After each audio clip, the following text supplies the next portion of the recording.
Se potessi avere 1000 lire al mese, senza esagerare sarei certo di trovare tutta la felicità. Un modesto impiego io non ho pretese, voglio lavorare per poter al fin trovare tutta la tranquillità. Una casettina in periferia, una mogliettina. Bentrovati in questa nuova puntata di Dio Pro Die. Oggi parleremo di crisi. Se potessi avere 1000 euro al mese. La crisi nella nostra nazione, nella nostra Italia, ma soprattutto naturalmente in Sardegna. Gli svantaggi e le opportunità dopo l'entrata dell'euro: sono cambiati i prezzi dei prodotti, anzi diciamo sono raddoppiati. Noi siamo nei mercati della città di Sassari e quest'oggi siamo in compagnia di Arnaldo Melissa a parlare proprio di crisi. Ma questa crisi sta passando, esiste ancora? Ne parliamo con lei, visto che comunque ha un passato anche nella UIL, è un passato dedicato proprio ai lavoratori. Sì, la crisi esiste ed è concreta e secondo me non è neanche stata ancora affrontata nel modo dovuto. Ovviamente la crisi prima di tutto è nella testa della gente, perché comunque alcuni settori dell'economia stanno comunque camminando, alcuni altri invece sono fermati. Diciamo che probabilmente è più una crisi di idee, anche di paura che la gente ha, perché la crisi investe a livello mondiale un po' tutti i paesi. Poi noi abbiamo vissuto una fase particolare in questi ultimi 10 anni ed è questa la cosa grave che secondo me non ha ancora trovato risposta, cioè da quando è entrato in vigore l'euro da un lato abbiamo avuto una stabilità, come dire, continentale, dove abbiamo evitato speculazioni sulla lira eccetera, ma dall'altro tutti i nostri stipendi, le nostre pensioni, i salari in generale o comunque ciò che la gente guadagna è rimasta ferma all'anno 2000-2001 e già questo è un aspetto critico, perché gli stessi denari diciamo che oggi prende un lavoratore li prendeva 11 anni fa. Non lo dico solo io, lo dice per fortuna anche Draghi, quindi la Banca d'Italia, che è una istituzione autorevole. Questo conferma che esiste nel Paese una caduta del potere d'acquisto che determina di fatto la contrazione dei consumi. Ma gli imprenditori stanno soffrendo, molte aziende stanno chiudendo, lei cosa ne pensa? Ma guardi, indubbiamente qualcuno ha scherzato un po' troppo con l'euro, perché si è preso una confidenza eccessiva che prima si poteva permettere con la lira. La lira aveva, come dire, il lavoratore guadagnava 2 milioni, così torniamo indietro con la memoria, agli attuali 1000 euro, attualmente chi prende 1000 euro è morto di fame o quasi. Poi immaginiamo tutti coloro che invece non hanno neanche quelli, cioè il minimo di sopravvivenza ormai è stabilito in soglie di denaro che paragonate a 10 anni fa sono di un'importanza notevole. Chiaro che gli imprenditori dove hanno potuto concorrere, si sono innovati, hanno comunque fatto delle modifiche nelle loro aziende, sono rimasti nel mercato, sono riusciti a vincere la sfida della competitività. Il resto si sta via via sciogliendo, si sta sparendo un po' come la neve al sole, e questo è il dato consistente. Ma ora, signor Melissa, ci fermiamo un attimo perché andiamo ad ascoltare quelli che sono i pensieri dei commercianti e della gente qui al mercato. Un modesto impiego io non ho pretese, voglio lavorare per poter al fin trovare tutta la tranquillità. Qui siamo col culo in terra tutti quanti, non riusciamo neanche più a pagare solo i pubblici. I debiti si stanno accumulando, i pagamenti lo stesso e non si sa più che cosa fare. Quindi qua è una situazione gravissima, non grave, gravissima.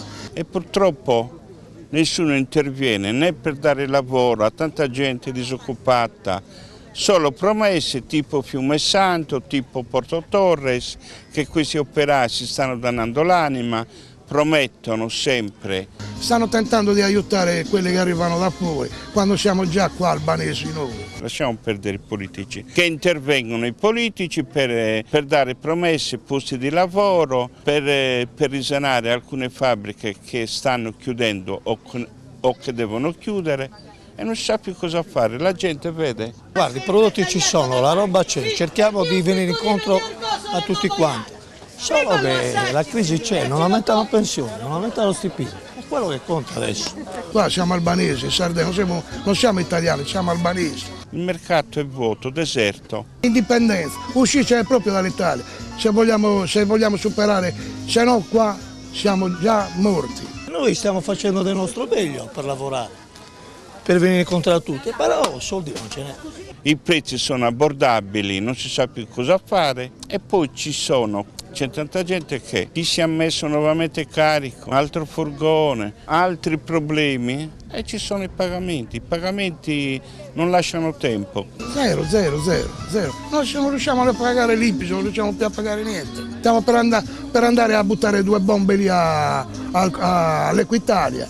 Quello è solo stinaggio di Stato, 30-40% si prende, capito? Come si fa a pagare? C'è anche uno che vuol pagare, non si lavora niente, come si fa? Ma c'è forse da parte della gente, da parte dei nostri connazionali, c'è forse un dispendio eccessivo anche del denaro?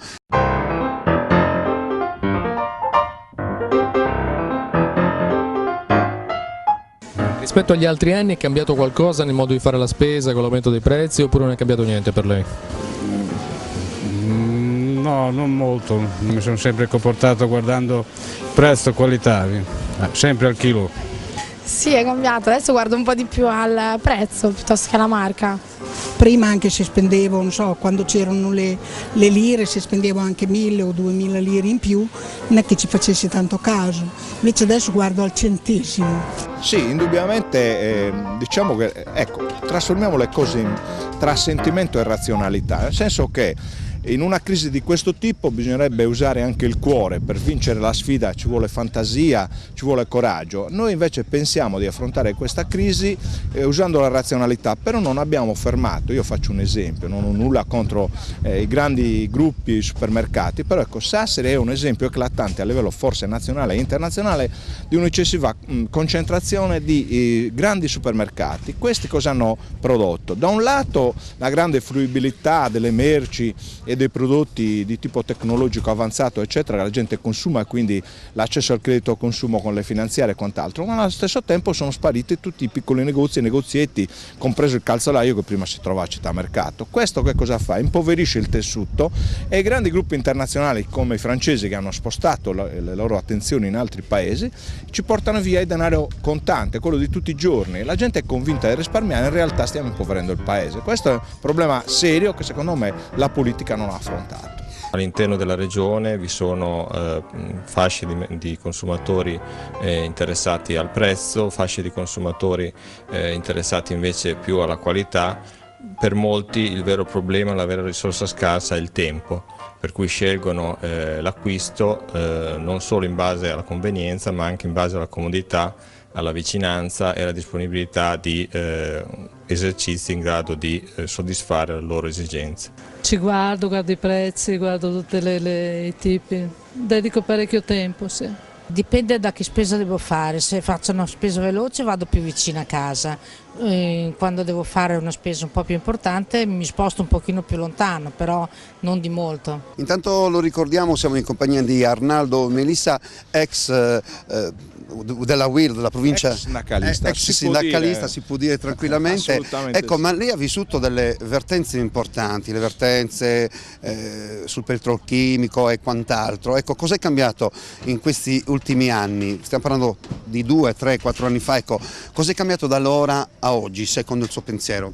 Ma il primo elemento per quanto riguarda lo stabilimento è che in questo paese ancora, lo ribadisco forse per l'ennesima volta, non c'è una linea politico-industriale tale da poter dire oggi rilanciamo l'industria in questo paese, e poi la innovazione che ha investito il settore industriale a mio giudizio in Italia non ha ancora trovato neanche l'alba, perché il caso di Porto Torres, che è stato smantellato e che secondo me verrà smantellato purtroppo entro l'anno del tutto, perché l'unica che può fare politica in Italia è l'ENI, è inutile prenderci in giro, quindi la gente si illude che il caso Vinyls si possa risolvere così.